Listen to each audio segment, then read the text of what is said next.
प्रभु श्री राम जी के वचन सुनते ही कृपालु लक्ष्मण जी उठ बैठे। वह कराल शक्ति आकाश को चली गई। लक्ष्मण जी फिर धनुष बाण लेकर दौड़े और बड़ी शीघ्रता से शत्रु के सामने आ पहुंचे। फिर उन्होंने बड़ी शीघ्रता से रावण के रथ को चूर चूर कर और सारथी को मारकर उसे रावण को व्याकुल कर दिया। 100 बाणों से उसका हृदय भेद दिया, जिससे रावण अत्यंत व्याकुल होकर पृथ्वी पर गिर पड़ा। तब दूसरा सारथी उसे रथ में डालकर तुरंत ही लंका को ले गया। प्रताप के समूह श्री रघुवीर के भाई लक्ष्मण जी ने फिर आकर प्रभु के चरणों में प्रणाम किया। वहां लंका में रावण मूर्छा से जागकर कुछ यज्ञ करने लगा। वह मूर्ख और अत्यंत अज्ञानी हठवश श्री रघुनाथ जी से विरोध करके विजय चाहता है। यह विभीषण जी ने खबर पाई और तुरंत जाकर श्री रघुनाथ जी को कह सुनाई कि हे नाथ, रावण एक यज्ञ कर रहा है। उसके सिद्ध होने पर वह अभागा सहज ही नहीं मरेगा। हे तात, तुरंत वानर योद्धाओं को भेजिए जो यज्ञ का विध्वंस करे, जिससे रावण युद्ध में आवे। प्रातःकाल होते ही प्रभु ने वीर योद्धाओं को भेजा। हनुमान और अंगद आदि सब प्रधान वीर दौड़े। वानर खेल से ही कूद कर लंका पर जा चढ़े और निर्भय रावण के महल में जा घुसे। जो ही उसको यज्ञ करते देखा, त्यों ही सब वानरों को बहुत क्रोध हुआ। उन्होंने कहा, अरे ओ निर्लज्ज, रणभूमि से घर भाग आया और यहाँ आकर बगुले का सा ध्यान लगाकर बैठा है। ऐसा कहकर अंगद ने लात मारी, पर उसने इनकी और देखा भी नहीं। उस दुष्ट का मन स्वार्थ में अनुरक्त था। जब उसने नहीं देखा तब वानर क्रोध करके उसे दांतों से पकड़कर काटने और लातों से मारने लगे। स्त्रियों को बाल पकड़कर घर से बाहर घसीट लाए। वे अत्यंत ही दीन होकर पुकारने लगी। तब रावण काल के समान क्रोधित होकर उठा और वानरों को पैर पकड़कर पटकने लगा। इसी बीच में वानरों ने यज्ञ विध्वंस कर डाला। यह देखकर वह मन में हारने लगा, निराश होने लगा। यह यज्ञ विध्वंस करके सब चतुर वानर श्री रघुनाथ जी के पास गए। तब वानर जीने की आशा छोड़कर क्रोधित होकर चला। तब रावण जीने की आशा छोड़कर क्रोधित होकर चला। चलते समय अत्यंत भयंकर अमंगल अपशकुल होने लगे। गिद्ध उड़ उड़कर उसके सिरों पर बैठने लगे, किंतु वह काल के वश था।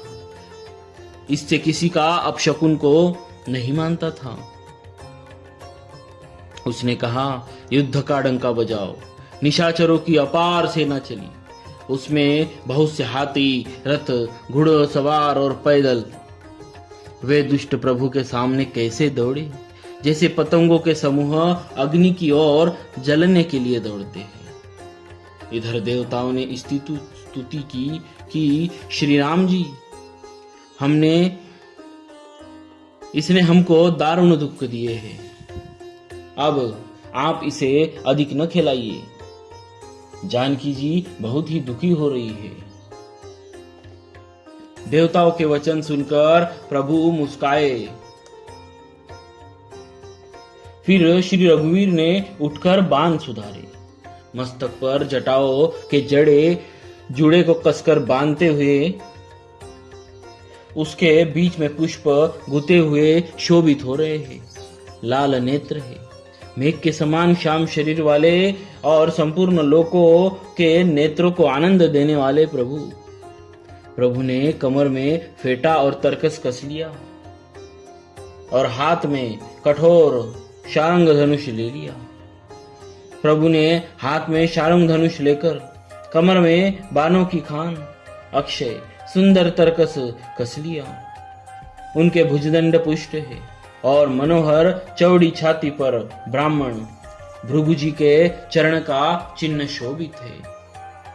तुलसीदास जी कहते हैं, जो ही प्रभु धनुष बाण हाथ में लेकर फिराने लगे, त्यों ही ब्रह्मांड, दिशाओं के हाथी, कश्यप, शेष जी, पृथ्वी, समुद्र और पर्वत सभी डगमगा उठे।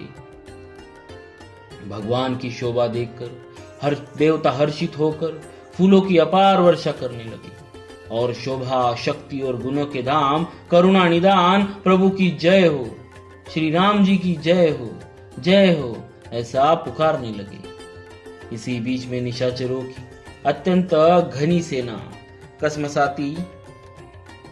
कसमसाती हुई आपस में टकराती हुई आई। उसे देखकर वानर योद्धा इस प्रकार उसके सामने चले जैसे प्रलय काल के बादलों के समूह हो। बहुत से कृपाण और तलवारें चमक रही है, मानो दिशाओं में बिजलियां चमक रही हो।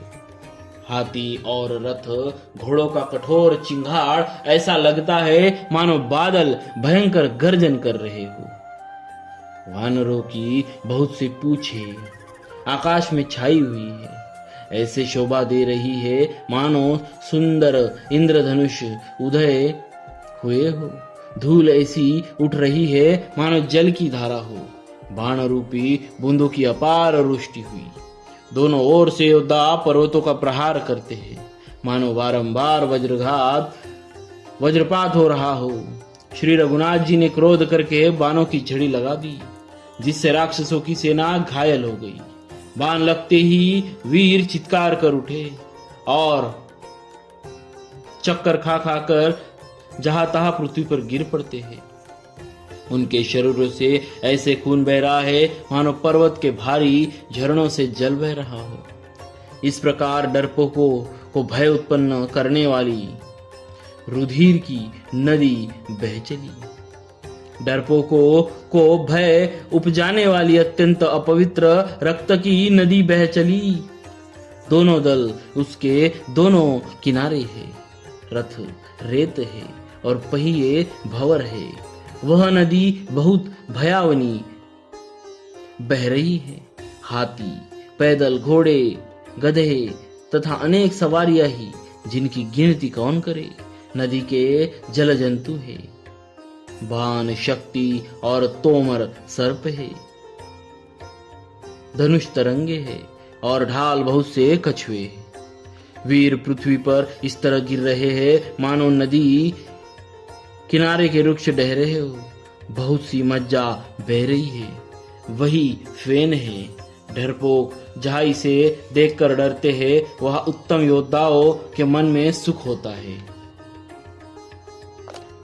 भूत, पिशाच और बेताल बड़े बड़े झोंटों वाले महान भयंकर झोंटिंग और प्रमथ शिवगण उस नदी में स्नान करते हैं। कौवे और चील भुजाएं लेकर उड़ते हैं और एक दूसरे से छीन छीन कर खा जाते हैं। एक कहते हैं, अरे मूर्खो, ऐसी सस्ती बहुतायत है, फिर भी तुम्हारी दरिद्रता नहीं जाती।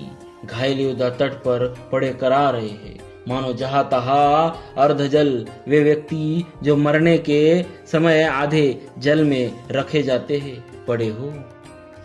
गिद्ध आंते खींच रहे हैं, मानो मछली मार नदी तट पर से चित्त लगाए हुए ध्यानस्थ होकर बंसी खेल रहे हो, बंसी से मछली पकड़ रहे हो। बहुत से योद्धा बहे जा रहे हैं और पक्षी उन पर चढ़े चले जा रहे हैं, मानो वे नदी में नौका क्रीड़ा खेल रहे हो।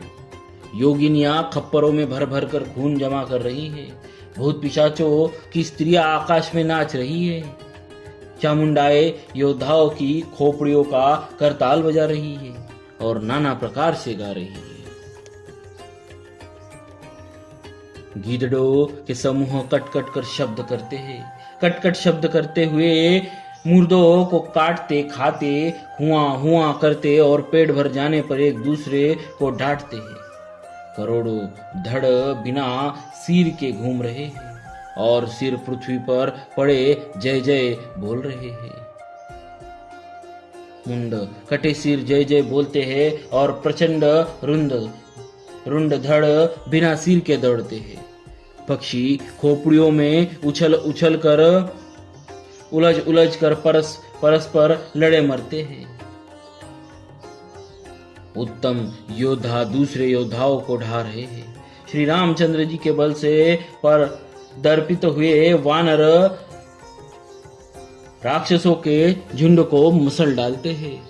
श्री राम जी के बाण समूह से मरे हुए योद्धा लड़ाई के मैदान में सो रहे हैं।